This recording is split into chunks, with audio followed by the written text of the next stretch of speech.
Guys कैसे हैं आप। उम्मीद करते हैं आप सब खैरियत से होंगे, खुश होंगे और हमारी दुआ है कि आप हमेशा खुश रहें, हंसते और मुस्कुराते रहें। मेरा नाम है रहमान अनवर और मैं हूं मोहम्मद और मैं हूं ज़फ़र इकबाल। और आज हम जिस वीडियो पर रिएक्ट करने जा रहे हैं, इस वीडियो का टाइटल है complete story of Sam Manekshaw Indo Pakistan war of 1971। नाम से आप थरथरा गए हैं। डर लग रहा है क्योंकि 93,000 पकड़े थे। बाकी आगे करते वीडियो स्टार्ट और देखते उससे पहले वीडियो को लाइक, चैनल को सब्सक्राइब ज़रूर कीजिएगा। इन्होंने सैन ली है। अब तैयारियों में तस्वीर देखिए। affordable। तो आज हम बात करेंगे विजनरी मिलिट्री लीडर और भारत के पहले फील्ड मार्शल सैम हॉर्मुसजी फ्रामजी जमशेदजी मानेकशॉ की। ये वो नाम है जो इंडियन आर्मी के अमित इतिहास के पन्नों में इतना गहरा लिखा हुआ है जिसे मिटा पाना नामुमकिन है। जिसने लगभग 4 डिकेड्स लंबे अपने करियर में सेकेंड वर्ल्ड वॉर से लेकर 1971 की बांग्लादेश लिबरेशन वॉर तक हर जंग में भारत का मोर्चा संभाला। वो नाम जो ना तो दुश्मन की गोलियों से डरा और ना ही इंदिरा गांधी जैसी एकाधिकार रखने वाली लीडर से, जिसने ना पद की चिंता की और ना ही पदवी की। चिंता थी तो बस हिंदुस्तान और उसकी सरहदों की। ये कहानी भारत माँ के सपूत की, इसके सीने से निकली हर सांस जय हिंद का सुर लगाती थी। तो चलिए आज हम आपको सैम बहादुर के नाम से मशहूर इस लेजेंडरी और one of the greatest consider किए जाने वाले मिलिट्री कमांडर्स की दास्तां सुनाते हैं। और साथ ही दोस्तों इस वीडियो की इंपॉर्टेंस यूपीएससी प्रीलिम्स और मेंस के जीएस4 के एथिक्स सेक्शन के लिहाज से भी हो सकती है। तो चलिए शुरू करते हैं आज का डिस्कशन। दोस्तों अगर हम फील्ड मार्शल सैम मानेकशॉ की लाइफ स्टोरी पर गौर करें तो हम पाएंगे कि शायद उनका और भारत का कोई अटूट रिश्ता ही था, जिसकी वजह से बहुत सारे उठापटक के बाद भी वो भारत से और भारतन से अलग नहीं हो पाया। एक परंपरागत पारसी फैमिली से आने वाले सैम मानेकशॉ के पिता हॉर्मुसजी मानेकशॉ पेशे से डॉक्टर थे, जो आज के कोस्टल गुजरात रीजन के वलसाड़ में अपनी फैमिली के साथ रहा करते थे। क्योंकि लाहौर में हॉर्मुसजी के काफी दोस्त थे, इसलिए वो अपनी मेडिकल प्रैक्टिस वहीं जाकर एस्टैब्लिश करना चाहते थे। यही कारण है कि 1903 में वो अपनी पत्नी हिला मेहता के साथ वलसाड़ छोड़कर लाहौर के लिए निकले। लेकिन मैटर ऑफ चांस देखिए कि जैसे ही मानेकशॉ की ट्रेन अमृतसर पहुंची, हॉर्मुसजी की पत्नी को लेबर पेन शुरू हो गया, इसके चलते उन्हें अमृतसर में ही रुकना पड़ा और यहीं पर स्टेशन मास्टर और कुछ अन्य लोगों की मदद से हिला ने सैम के बड़े भाई को जन्म दिया। अब चूंकि ऐसी हालत में हॉर्मुसजी की फैमिली लाहौर नहीं जा सकती थी, इसीलिए उन्होंने कुछ हफ्ते अमृतसर में ही रुकने का फैसला किया। लेकिन यही हफ्ते महीनों में बदले और महीने सालों में। हॉर्मुसजी और उनके परिवार को अमृतसर भाग गया और वो वहीं बस गए। हॉर्मुसजी की मेडिकल प्रैक्टिस भी अमृतसर में अच्छी चल रही थी और यहीं पर 3 अप्रैल 1914 को मानेकशॉ फैमिली के 5th चाइल्ड के रूप में जन्म हुआ सैम मानेकशॉ का। यही वो साल था जब फर्स्ट वर्ल्ड वॉर भी स्टार्ट हो गया, जिस दौरान सैम मानेकशॉ के फादर हॉर्मुसजी ने भी ब्रिटिश इंडियन आर्मी के इंडियन मेडिकल सर्विस में एज अ कैप्टन सर्व किया। ऐसे में अपने पिताजी को देखते हुए सैम का भी बचपन से यही मानना था कि वो भी अपने पिताजी की ही तरह डॉक्टर ही बने। यही कारण है कि जब 15-16 साल के सैम ने अपने स्कूल की पढ़ाई पूरी कर ली तो उन्होंने अपने फादर से लंदन जाकर मेडिसिन की पढ़ाई करने की इच्छा जाहिर की, मगर हॉर्मुसजी ने सैम की इस बात को सिरे से नकार दिया। उनका कहना था कि उस समय लंदन जाने के लिए सैम की उम्र काफी कम थी। ऊपर से उस समय सैम के तो बड़े भाई ऑलरेडी लंदन में इंजीनियरिंग की पढ़ाई कर रहे थे। ऐसे में सैम को मेडिसिन की पढ़ाई के लिए विदेश भेजना उनकी क्षमता के बाहर है। अपने पिताजी से स्पष्ट ना सुनने के बाद सैम मानेकशॉ ने मन महसूस कर आगे की पढ़ाई के लिए अमृतसर के ही हिंदू सभा कॉलेज में एडमिशन ले लिया। लेकिन इसी बीच एक नई दिशा ने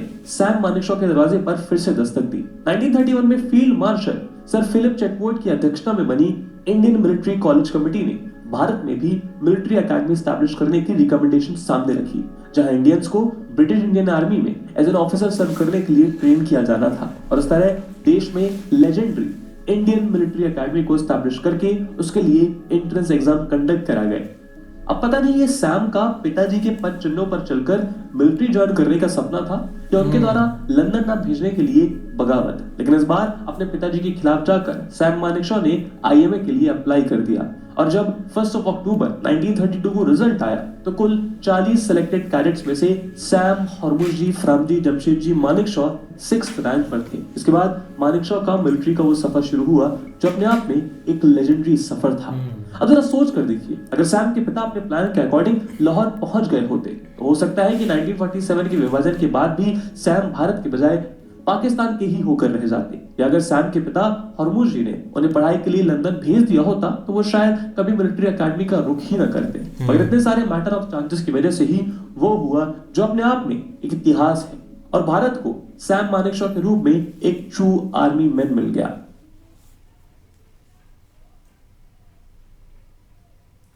दोस्तों सैम मानेकशॉ ने भले ही ब्रिटिश इंडियन आर्मी अपनी जिद पूरी करने के लिए ज्वाइन की हो, लेकिन इसमें कोई दो राय नहीं है कि उनका जन्म ही एक आर्मी मैन बनने के लिए ही हुआ था। एक ऐसा आर्मी मैन जो निडर था, निर्भीक था और मौत की आंखों में आंखें डालकर दुश्मन से लोहा लेने का जज्बा रखता था, जिसका परिचय उन्होंने सेकेंड वर्ल्ड वॉर में 1942 में दिया।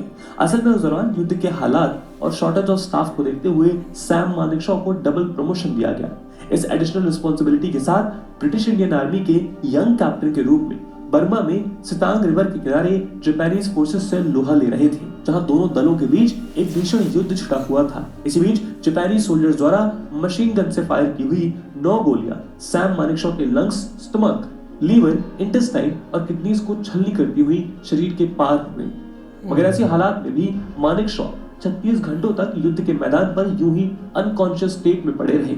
इसके बाद उनके एक सबऑर्डिनेट और सिख बटालियन के कलीग सिपाही शेर सिंह ने उन्हें अपने कंधे पर टांग कर पास के मेडिकल कैंप में पहुंचाया। सैम की हालत देखकर डॉक्टर ने उन्हें फिनिश्ड केस बता दिया, जहां उनका कहना था कि सैम मानेकशॉ के बचने की कोई गुंजाइश नहीं है। ऐसे में डॉक्टर्स का मानना था कि लिमिटेड मेडिकल सप्लाई और डॉक्टर्स की कमी को देखते हुए युद्ध मैदान से आते बाकी सोल्जर्स पर ध्यान दिया जाना ज्यादा जरूरी है। यहाँ तक कि मानेकशॉ की बहादुरी की कहानी सुनकर उनके सुपीरियर और divisional commander British major general DT कॉन भी मेडिकल कैंप में जा पहुंचे, जहां उन्होंने खून से लथपथ और मौत की कगार पर खड़े मानेकशॉ के सीने पर अपना मिलिट्री क्रॉस पिन कर दिया। असल में उस दौरान ब्रिटिश आर्मी में मिलने वाले मिलिट्री क्रॉस युद्ध के मैदान पर एग्जेम्पलरी रोल के लिए दिया जाता था, लेकिन इस क्रॉस को मरणोपरांत अवार्ड के तौर पर नहीं दिया जा सकता था। ऐसे में मेजर जनरल डीटी कॉन भी मान चुके थे कि शायद मानेकशॉ अब बचेंगे नहीं, और इसीलिए वो जल्द से जल्द मानेकशॉ के जीते जी उन्हें मिलिट्री क्रॉस देना चाहते थे।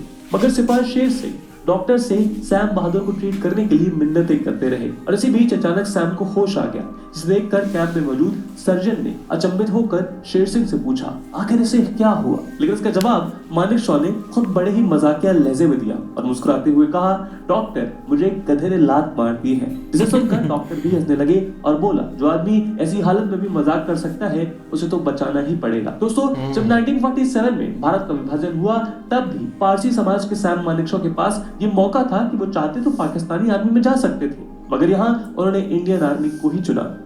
इसके बाद उन्हें गोरखा राइफल्स में तैनात कर दिया गया, जहां के सोल्जर्स ने आगे जाकर सैम मानेकशॉ के टंग ट्विस्टर जैसे नाम के बजाय उन्हें नाम दिया सैम बहादुर। वहीं विभाजन के साथ ही जब पाकिस्तान ने ट्राइबल रिबेलियंस की आड़ में कश्मीर घाटी पर हमला कर दिया, तब भी सरदार वल्लभ भाई पटेल के विश्वास पात्र माने जाने वाले मानेकशॉ ने एक की प्लानर की भूमिका निभाई। मगर मानेकशॉ केवल खुद निडर नहीं थे, बल्कि वो अपने कमांड में सबको निडर रहने के लिए उत्साहित करते थे। निडर अपने शत्रु से और निडर किसी भी परिस्थिति से। उदाहरण के लिए 1962 का इंडो-सिनो वॉर चल रहा था। भारत की सेना बैकफुट पे थी और चाइनीज एग्रेशन के साथ साथ इंडियन गवर्नमेंट के नेगेटिव रवैये से भारतीय सेना का मोराल भी जमीन छूने को था। इसी बीच तेजी से बदलते घटनाक्रम के चलते कमांडिंग 4 कोर के general office lieutenant general Brijmohan call को हटाकर नॉर्थ ईस्ट इंडिया में मोर्चा संभालने खुद जनरल मानेकशॉ को भेजा गया। वहां पहुंचते ही उन्होंने अपने डीमोरलाइज्ड ट्रूप्स के लिए जो पहला ऑर्डर पास किया था वो था, there will be no withdrawal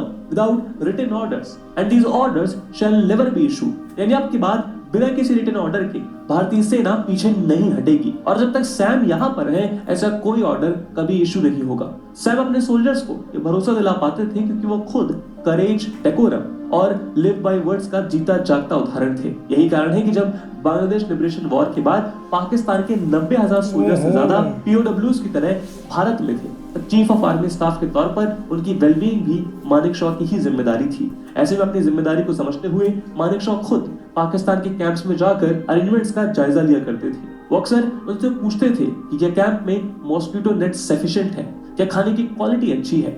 इसी कड़ी में एक बार वो इंस्पेक्शन करने वॉशरूम्स जहां पहुंचे, जहां एक पाकिस्तानी सोल्जर टॉयलेट क्लीन कर रहा था। Indian chief of army staff के रूप में मानेकशॉ को वहां देखकर पाकिस्तानी सोल्जर हड़बड़ा के खड़ा हो गया और उन्हें सैल्यूट करने लगा। इसके जवाब में मानेकशॉ ने हैंडशेक के लिए अपना हाथ उसकी ओर बढ़ा दिया, मगर टॉयलेट धोकर उठे पाकिस्तानी जवान ने शर्मिंदा होते हुए अपने हाथ आगे नहीं बढ़ाए। इसे देखकर मानेकशॉ ने पूछा, क्या बात है, मुझसे हाथ भी नहीं मिलाएगा। मानेकशॉ का ऐसा व्यवहार देखकर पाकिस्तानी सोल्जर बोला, सर अब मुझे समझ आ गया, कि आप लोग इस जंग में क्यों जीते। हमारे वाले तो अपने आप को नवाबजादे समझते हैं। यही नहीं, मानेकशॉ हमेशा देश की सेना और अपने साथी जवानों के बारे में ही सोचते थे। उनके लिए अपनी सेना की परिस्थिति से ज्यादा और कुछ मायने नहीं रखता था। उनकी इसी जज्बे की वजह से जब मानेकशॉ बांग्लादेश विक्ट्री के बाद नेपाल विजिट के लिए गए तो वहां के किंग महेंद्र ने उन्हें रॉयल नेपाल आर्मी के ऑनरी जनरल का टाइटल और स्वॉर्ड सम्मान सहित भेंट किया। और यहीं से भारत और नेपाल के बीच एक दूसरे की आर्मीज के चीफ को ऑनरी जनरल की उपाधि दिए जाने का चलन शुरू हुआ। इसी कड़ी में 1972 में मानेकशॉ को पद्म विभूषण भी दिया गया, जिसके बाद 1973 में उन्हें भारत का पहला फील्ड मार्शल नियुक्त किया गया। यहाँ तक कि एक समय में मानेकशॉ के लिए भारत रत्न की मांग भी काफी जोर शोर से उठी थी, मगर वो हो नहीं सका। ऐसे में हम देख सकते हैं कि मानेकशॉ इंडियन आर्मी में ध्रुव तारे के समान थे, जो हमेशा अपनी जगह अटल रहे। तो फील्ड मार्शल सैम मानेकशॉ को सैम बहादुर नाम यूं ही नहीं मिला था। उन्हें बहादुर इसलिए कहा जाता था क्योंकि उनके सामने कोई भी क्यों न खड़ा हो, मानेकशॉ ने कभी भी किसी की जी हजूरी नहीं की, क्योंकि वो मानते थे कि उनकी जवाबदेही केवल देश के प्रति थी। ऐसे में उनका हर जवाब बेबाक हुआ करता था। सैम की जिंदगी से जुड़े ऐसे कई इंसिडेंट्स उनके इसी अंदाज को बयान करते हैं। वो 1971 का साल था। ईस्ट पाकिस्तान, जिसे हम आज बांग्लादेश के नाम से जानते हैं, वेस्ट पाकिस्तान से अलग होने के लिए एड़ी चोटी का जोर लगा रहा था और इसी कोशिश में भारत बांग्लादेश के साथ खड़ा था। इसी कड़ी में अप्रैल 1971 में देश की तत्कालीन प्रधानमंत्री श्रीमती इंदिरा गांधी जी ने एक कैबिनेट मीटिंग बुलवाई। असल में इस मीटिंग का एजेंडा ये था कि भारत किस तरह जल्द से जल्द अपनी सेना को युद्ध के मैदान पर उतारकर पाकिस्तान से बांग्लादेश को आजादी दिलवाए। और इसी की रूपरेखा तैयार करने के लिए आर्मी चीफ मानेकशॉ को भी इस मीटिंग में शामिल होने का समन भेजा गया। आर्मी चीफ सैम के इस मीटिंग में पहुंचते ही इंदिरा ने उन पर एक सवाल दागा कि बांग्लादेश में बिगड़ते हुए हाल के चलते वहां से भारत में आने वाले रेफ्यूजीज की संख्या बढ़ती जा रही है। इस समस्या से लड़ने के लिए आर्मी चीफ सैम क्या कर रहे हैं। पीएम इंदिरा के ये सवाल सुनते ही मानेकशॉ ने भी गरज का जवाब दिया कि मैं इस मामले में कुछ भी नहीं कर रहा हूं। उनका कहना था कि जब इंडियन पीएम इंदिरा गांधी ने रॉ और बीएसएफ की मदद से बांग्लादेश में पाकिस्तान के विरुद्ध बगावत के बीज बोए, तब उन्होंने ऐसा करने से पहले आर्मी चीफ मानेकशॉ से विचार विमर्श नहीं किया था। ऐसे में अब जब इंदिरा गांधी के गलत फैसले से जो रेफ्यूजी क्राइसिस खड़ी हुई है, उसके लिए भी मानेकशॉ खुद कुछ नहीं कर सकते हैं। मानेकशॉ के सीधे जवाब से इंदिरा गांधी ने तमतमाते हुए कहा कि वो चाहती हैं कि आर्मी पाकिस्तान पे हमला कर दे, क्योंकि सर वैसा करके ही इस समस्या को सुलझाया जा सकता है। इंदिरा गांधी से ऐसा सुनते ही मानेकशॉ ने एक बार फिर कहा कि यदि आप वॉर के लिए तैयार हैं तो वॉर होगी, लेकिन मैं इस वॉर के लिए बिल्कुल तैयार नहीं हूं। मानेकशॉ का ये जवाब सुनते ही, इससे पहले इंदिरा कुछ बोल पाती, मानेकशॉ ने अपने इस जवाब के कारण को समझाना शुरू कर दिया। आर्मी चीफ मानेकशॉ का कहना था कि अप्रैल के महीने में पाकिस्तान पर हमला करना भारत के लिए एक भारी भूल साबित हो सकती है। उन्होंने कहा, this is the end of April, the Himalayan passes are opening and there can be an attack from China. मतलब इस समर्स के मौसम में नॉर्दर्न हिमालयाज के सभी पासेस और रोड्स पूरी तरह खुले होते हैं। ऐसे हो सकता है कि अगर भारत पाकिस्तान पर हमला करे तो उसका फायदा उठाकर चाइना पीछे से भारत पर वार कर दे। यही नहीं, मानेकशॉ ने कैबिनेट मीटिंग में बैठे सभी को यह बात भी समझाई कि वो उस समय भारत के पीक हार्वेस्ट का सीजन होता है। ऐसे में जनरली उस सीजन में रेल और रोड ट्रांसपोर्ट के जरिए देश भर में अनाज लाया और ले जाया जाता है। लेकिन यदि भारत ने समर्स में पाकिस्तान पर अटैक किया तो आर्मी को पूरी रेल लाइन और रोड ट्रांसपोर्ट, अपने इक्विपमेंट्स और सोल्जर्स को जल्द से जल्द बॉर्डर एरियाज में पहुंचाने के लिए ऑक्युपाई करने पड़ेंगे। ऐसे में देश भर में फूड क्रॉप की कमी की समस्या पैदा हो सकती है। सिमिलरली अप्रैल में शुरू हुआ युद्ध अगर जून और जुलाई तक खिंचा तो खासतौर पर नॉर्थ ईस्ट इंडिया में पैदा होने वाली हैवी मॉनसून और फ्लड की स्थिति इंडियन आर्मी और एयर सपोर्ट के लिए एक नई समस्या खड़ी कर सकती है। ऐसे में समय युद्ध के लिए बिल्कुल भी उचित नहीं है। अभी सैम के जवाब को सुनकर कैबिनेट मीटिंग में बैठे सभी सदस्य अपना मन बना ही रहे थे कि सैम मानेकशॉ ने एक और बात जोड़ी। सैम ने सदस्यों को बताया कि उनके आर्मर डिवीजन में 189 ऑपरेशनल टैंक्स होने चाहिए, लेकिन उनके पास 11 ही ऐसे टैंक्स हैं जो वॉर में काम में लाए जा सकते हैं। उनकी इसी बात को बीच में टोकते ही फाइनेंस मिनिस्टर ने पूछा कि आखिर आर्मी के पास 189 के बजाय केवल 11 ही ऑपरेशनल टैंक्स क्यों हैं? तो सैम मानेकशॉ ने एक बार फिर उनकी ओर देखते हुए कहा कि आपकी वजह से मैं बीते 1 से 1.5 साल से आपसे टैंक्स के लिए लगातार फंड्स मांग रहा, लेकिन आपकी फाइनेंस मिनिस्ट्री उसे अप्रूव ही नहीं कर पा रही। इसके बाद एक बार फिर सैम मानेकशॉ ने पीएम इंदिरा गांधी की तरफ रुख किया और पूछा, क्या आप अब भी मुझे वॉर ऑर्डर्स देना चाहती हैं? उसके जवाब में पीएम इंदिरा गांधी ने अपने दांत खींचते हुए कैबिनेट मीटिंग को वहीं खत्म कर दिया। लेकिन जैसे ही मिनिस्टर्स ने मीटिंग रूम से निकलना शुरू किया तो पीएम इंदिरा ने सैम को कमरे में ही रुकने का आदेश दिया, जिसके बाद कमरा खाली होते ही सैम ने पीएम से पूछा क्या मुझे फिजिकल या मेंटल हेल्थ के ग्राउंड्स पर अपना रेजिग्नेशन सौंप देना चाहिए, क्योंकि वो इन कंडीशंस में पीएम के कहने पर अपनी सेना को युद्ध में झोंकने को तैयार नहीं है। जिसके जवाब में इंदिरा गांधी ने उनका रेजिग्नेशन अस्वीकार कर दिया और मानेकशॉ से कहा कि मैं जानती हूँ कि आप जो कह रहे हैं वो एकदम सही है, लेकिन आप भी जानते हैं कि मुझे इस वक्त क्या चाहिए। इंदिरा का ये जवाब सुनकर सैम ने मुस्कुरा कर कहा कि मेरा काम है मेरे देश के लिए लड़ना और हर लड़ाई को अपने देश के लिए जीतना, और इसीलिए ये जरूरी है कि मैं आपको सच बताऊं, और मैंने वही किया, लेकिन मैं जानता हूं आपको क्या चाहिए और मैं आपको वो दूंगा। दोस्तों, अप्रैल में हुई मीटिंग के लगभग 7 महीने बाद एक बार फिर इंदिरा गांधी ने आर्मी चीफ मानेकशॉ के सामने अपना प्रश्न दोहराया कि क्या वो युद्ध के लिए तैयार है, और इस बार मानेकशॉ ने मुस्कुरा कर कहा I am always ready sweetie. इसके बाद अपने कर्तव्य और बात पर हमेशा खड़े उतरने वाले मानेकशॉ ने सही समय पर देश के साथ साथ पीएम इंदिरा को भी वो दिया जिसका उन्हें बेसब्री से इंतजार था। भारत ने पाकिस्तान से युद्ध करके उसे 2 अलग अलग भागों में बांट दिया, लेकिन पाकिस्तान का इस तरह 2 हिस्सों में बंट जाने को लेकर भी मानेकशॉ से जुड़ा अपना एक अलग किस्सा है। असल में 1971 वॉर के दौरान पाकिस्तान के तत्कालीन राष्ट्रपति याह्या खान और सैम मानेकशॉ 1947 के पहले ब्रिटिश आर्मी में एक साथ थे और काफी अच्छे दोस्त हुआ करते थे। लेकिन जब देश का बंटवारा हुआ तो याह्या खान पाकिस्तान फौज में चले गए, वहीं मानेकशॉ भारत में रहे। उस समय मानेकशॉ के पास एक यूएस में मोटरसाइकिल हुआ करती थी, लेकिन 1947 में याह्या खान ने जाते जाते मानेकशॉ से ये अमेरिकी मोटरसाइकिल 1000 रुपए में खरीद ली, लेकिन पैसे नहीं चुकाए। समय बीतता गया, मानेकशॉ भारत में आर्मी चीफ बने तो पाकिस्तान में याह्या खान ने सरकार का तख्ता पलटकर राष्ट्रपति बन गए। जब 1971 की जंग में पाकिस्तान ने सरेंडर कर दिया तब मानेकशॉ ने मजाकिया अंदाज में ठहाका लगाते हुए कहा कि आज जाके याह्या खान ने मेरी मोटरसाइकिल का दाम चुकाया है, वो भी अपना आधा मुल्क देकर। अपनी हाजिर जवाबी के लिए मशहूर मानेकशॉ ये बात खुद बताते हैं कि उन्हें पीएम इंदिरा गांधी को मैडम कहकर संबोधित करना अच्छा नहीं लगता था। वो अधिकतर उन्हें प्राइम मिनिस्टर कहकर ही बुलाते थे, बल्कि क्योंकि इंदिरा गांधी के पति फिरोज जहांगीर गांधी पारसी थे, इसलिए मानेकशॉ भी उन्हें कभी कभी अपनी पारसी कनेक्शन की वजह से आत्मीयता से स्वीटी बुलाते थे। दूसरी ओर ये वो दौर था जब इंदिरा गांधी खास तौर पर अपनी लीडरशिप, पॉलिटिक्स और ब्यूरोक्रेसी के कंट्रोल को लेकर हमेशा सतर्क रहा करती थी। ऐसे में इस बीच एक बार फिर अफवाह फैली कि मानेकशॉ आर्मी की मदद से सरकार का तख्ता पलट करने की फिराक में है। इस अफवाह से इंदिरा गांधी भी कुछ सहम सी गई और उन्होंने खुद मानेकशॉ को मीटिंग पर बुलाया और इस बारे में सवाल किए। पीएम के ऐसे सवालों के जवाब में आर्मी चीफ ने कड़क अंदाज में कहा मेरी और आपकी दोनों की नाक बड़ी लंबी है, मगर मैं दूसरों के काम में नाक नहीं अड़ाता। मेरे काम में नाक न डालें। राजनीति करना और देश चलाना आपका काम है, वो आपके लिए। सेना का नेतृत्व करना मेरा काम है, वो मैं करूंगा। जाहिर है कि मानेकशॉ केवल अपने कर्तव्य के प्रति वचनबद्ध थे। उन्हें इस बात से फर्क नहीं पड़ता था कि पीएम या मिनिस्टर की कुर्सी पर कौन बैठा है, वो केवल अपने देश और अपनी सेना के बारे में सोचते थे। मगर कुछ अनकही कहानियां ये भी कहती हैं कि सैम की इसी बेबाक छवि ने उन्हें काफी नुकसान भी पहुंचाया। आफ्टर ऑल एक कहावत है ना कि आंधी में जो पेड़ झुकते नहीं वो टूट जाते हैं। ऐसे में सैम के जीवन के आखिरी पड़ाव में ऐसी कई आंधियां आई जिन्होंने उन्हें तोड़ने का प्रयास किया।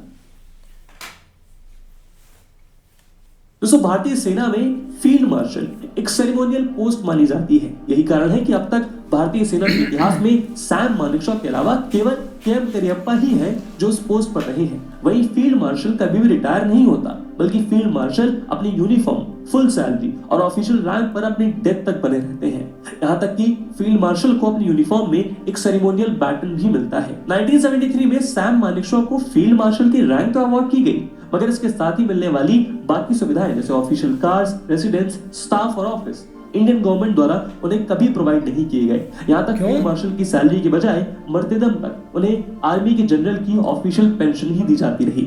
सीनियर आर्मी ऑफिशियल्स के साथ साथ बहुत से वेल एक्नॉलेज्ड इंडिविजुअल्स इस बात को एक्सेप्ट करते थे कि सैम मानेकशॉ के साथ ये व्यवहार दुर्भाग्यपूर्ण था। हालांकि मानेकशॉ जब तक जिए उन्होंने इस बात पर कभी कोई प्रतिक्रिया जाहिर नहीं की। हालांकि न्यूज रिपोर्ट्स के मुताबिक 2007 में प्रेसिडेंट एपीजे अब्दुल कलाम ने फाइनली अपने इनिशिएटिव पर मानेकशॉ को 1.3 करोड़ के चेक के रूप में बीते 30 सालों का अरियर पे किया था। लेकिन बैंक द्वारा इस चेक के ऑनर होने से पहले अपने जीवन के 94 बसंत देख चुके सैम मानेकशॉ 27 जून 2008 को निमोनिया से लड़ते हुए परमात्मा में विलीन हो गए।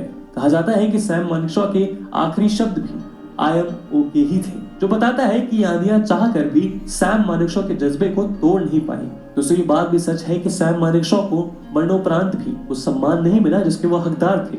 जहां देश के पहले फील्ड मार्शल के फ्यूनरल में भी पीएम, प्रेसिडेंट और डिफेंस मिनिस्टर के साथ साथ आर्मी, नेवी और एयरफोर्स चीफ्स भी नदारद रहे। हालांकि बांग्लादेश ने मानेकशॉ को उनके नेशन के फाउंडेशन के लिए अपना ग्रेटफुल ट्रिब्यूट समर्पित किया था। तो दोस्तों ये थी अमर गाथा सैम मानेकशॉ की। आप कमेंट करके जरूर बताइएगा कि उनके जीवन का वो कौन सा किस्सा है जो आपको सबसे ज्यादा इंस्पायर करता है। हमें तो वही किस्सा याद आ रहा है जब उनकी एक फ़ौज के साथ झड़प हुई थी और इतनी गोलियां लगने के बाद भी वो भाई बच कर और दोबारा इस रूप में आए कि उन्होंने आगे अपनी ड्यूटी निभाई। लेकिन इसमें कोई शक नहीं है कि एक स्टार्ट से ही जुर्रत वाले आदमी थे कि उनके अगर पिताजी पर आ जाएं, वो एक डॉक्टर थे, उन्होंने अच्छी खासी एक यहाँ पर आना चाहते और थे। आ ही जाते इनके पिताजी तो बेहतर था। नहीं ना आते, अच्छा हुआ, जो होता है अच्छे के लिए होता है भाई। वो अपनी ज़िंदगी जी रहे हैं उधर बांग्लादेश वाले, नहीं तो इधर इन्होंने क्या क्या इधर आ जाते। एक अच्छी सोच उस वक्त एक मतलब डेवलप होती और इस तरह की सोच के आगे मजीद लोग जो है ना वो मतलब इस फील्ड में आते आगे, इस तरह एक चैन जो है ना वो बनता जाता। तो आज ये सूरत हाल तो ना होती जिस तरह उन्होंने कहा था कि आप अपना काम करें, हम अपना काम करते हैं। तो कोई इधर भी कहने वाला होता कि आप अपना काम करें, हम अपना काम करते हैं। इधर कहते नहीं है, आप भी कहते हैं कि आप अपना काम करें ना बीच में टांग अड़ाएं। वो कोई अड़ाता है तो वो भैया डाला जेल में चला जाता है। लेकिन अब एक बात करें ना सैम बहादुर की और उनके पिता की, भाई क्या कमाल की एक हिस्ट्री थी। देखो ना एक उनके दोस्त लाहौर में थे, वो खुद इंडिया में थे, और कैसे ये चीज़ें एक मतलब के डिफरेंट तरीके से हुई। अब देखो पहले एक उनकी सोच भी नहीं थी, एक उनके विचार भी नहीं था कि एक मेरा एक मतलब के एक बेटा होगा और वो आगे भाई एक युद्ध करेगा, और युद्ध भी वही करेगा जहाँ मेरे दोस्त रहते हैं एक और दोस्तों के साथ। तो ये चीज़ें काफ़ी एक ना एक हो जाती है, मतलब कि अनसीन आप समझ ले सीन हो जाते हैं, या ऐसी चीज़ें एक बंदा ख्वाब में देखता है लेकिन एक रियलिटी में भी कभी कभी हो जाती हैं।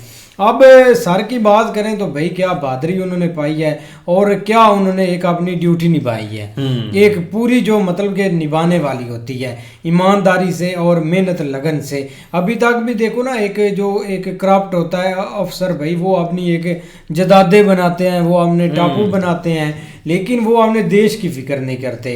तो भाई इंडिया में हमें ये चीज़ सीखने को ज़रूर मिली है कि जो भी उधर बंदा जिस पथ पर है ना, वो अपनी ईमानदारी से ज़रूर चीज़ें निभाता है। अब 100 में से भाई कुछ होते भी, अब हम टोटली तो नहीं बोल सकते, लेकिन ज़्यादातर हमने जिनकी भी हिस्ट्री देखी है वो भाई इसके रिलेटेड ही थी। बिल्कुल। और देख ले कि वो कैसे एक प्राइम मिनिस्टर से जाकर बात करते थे कि उन्होंने बोला है कि आप तो रेडी हैं वार के लिए, लेकिन हम रेडी नहीं, अगर फिर भी आप चाहती हैं तो हम युद्ध स्टार्ट कर देते हैं। उनका माइंड देखें कि कितना तेज़ था। उन्होंने बोला कि इस मंथ में कोई भाई गंदम लेकर आ रहा है, कोई जा रहा है, एक रास्ते खुले हुए हैं, तो जब हम यहाँ पर युद्ध स्टार्ट करते हैं तो हमारा तो सारा काम ख़राब हो जाएगा, गंदम की शार्टेज हो जाएगी। तो तब चीज़ें उनको समझा कर ना उन्होंने हर चीज़ क्लियर कर दी। तब भी एक ऐसा मौका आया था और हर मौके पर उन्होंने हाजिर दिमाग होकर यार जवाब दिया। बहुत अच्छे ऑफिसर्स थे। बिल्कुल ऐसे ही है, लेकिन ये कि प्राइम मिनिस्टर को हैंडल करना थोड़ा सा मुश्किल काम होता है एक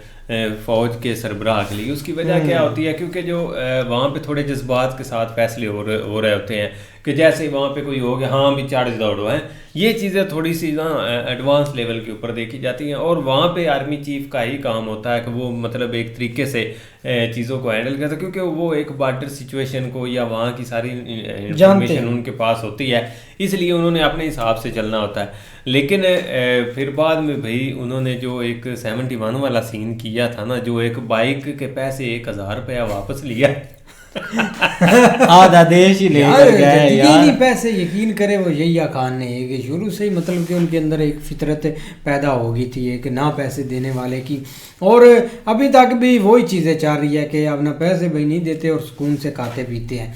लेकिन अब जो सबसे बड़ा पॉइंट है ना वो डिस्कस करने वाला है एक बांग्लादेश का। यकीन करे, पता नहीं बांग्लादेश को एक हिस्ट्री का नहीं पता या वो हिस्ट्री एक जानना नहीं चाहते। अभी तक जो चीज़ें चल रही है ना, एक मतलब कि हाल ही में भी आपने देखा था कि एक बांग्लादेश में इंडिया के खिलाफ इतनी नफरत पाई जाती है, या ऐसे एक सेल पैदा हो रहे हैं जो कि एक नफरत के बीज बो रहे हैं। तो ये चीज़ें यकीन करें उनको देखनी चाहिए कि वो एक अलग मुल्क बन गया और जिसमें एक बहुत बड़ा किरदार इंडिया का था और उनकी वजह से ही बना है। तो वो भाई लकी है आज आपने सुकून से भाई वो इतनी एक डेवलपमेंट भी कर रहे हैं, एक सुकून से अपना मुल्क में रह भी रहे हैं। उनको ना लैंग्वेज की प्रॉब्लम है, ना उनको एक अपने रिलीजन की प्रॉब्लम है, जिस साइड पर एक फ्रीडम से मतलब के वो जी रहे हैं। लेकिन पता नहीं यार क्या उनको हो गया है। और काफी हद तक इंडिया में भी रह रहे हैं, ऐसी कोई शक नहीं है। काफी तो आधा बंगाल भाई इंडिया में पड़ा हुआ है। आप क्या हो गया आपको, जब ऐसे कदम उठेंगे जो इधर रहते हैं भाई, उन पर भी बुरा असर पड़ेगा। बिल्कुल ऐसी है। लेकिन ये कि इनके ऊपर हाल ही में एक मूवी मुझे लगता है बनी है, जिसका एक ट्रेलर भी आया है, शायद नज़रों से गुजरा था या कोई कहीं पे देखा है, रौनक सर ने ना उसके ऊपर कोई की थी वीडियो। लेकिन वो भी देखेंगे और उसकी जब मूवी आएगी उसमें मजीद चीज़ें क्लियर होगी, मज़ा आएगा। नहीं आप देखो ना, एक इंडिया ने सही भाई एक मतलब कि अपना स्टैंड पकड़ा हुआ है कि जो हिस्ट्री है ना उसको आप या तो वो कुकू FM आपने सुना होगा भाई, वो लर्निंग के लिए काफ़ी है, या तो एक मूवी बना दो, आपको एक हिस्ट्री का पता चल जाएगा एक मूवी के रिलेटेड। आप काला पानी पर आ जाए, जेल पर, उस पर भी मूवी बनी हुई है, भगत सिंह और हर एक मतलब के जो हीरो थे। तो वो लोगों को, क्योंकि अब लोग थोड़ा सा ना एक लंबी हिस्ट्री जाने की एक कोशिश नहीं करते, एक बोरिंग सी महसूस करते हैं। तो एक जो एक शॉर्टकट यही होता है कि आप मूवी बना दें, इससे एक लोगों के अंदर भावनाएं जागती हैं कि हम पूरी हिस्ट्री देखें कि स्टार्ट से क्या हुआ था और एंड और बीच में एक मतलब के मिडल में क्या हुआ था। तो वो काफ़ी है ऐसे सीन होते हैं। बिल्कुल, बाकी अच्छी वीडियो थी, उम्मीद करते हैं आपको पसंद आएगी। अगर पसंद आए वीडियो को लाइक, चैनल को सब्सक्राइब जरूर कीजिएगा। मिलते हैं नई वीडियो के साथ, तब तक के लिए गुड बाय, टेक केयर।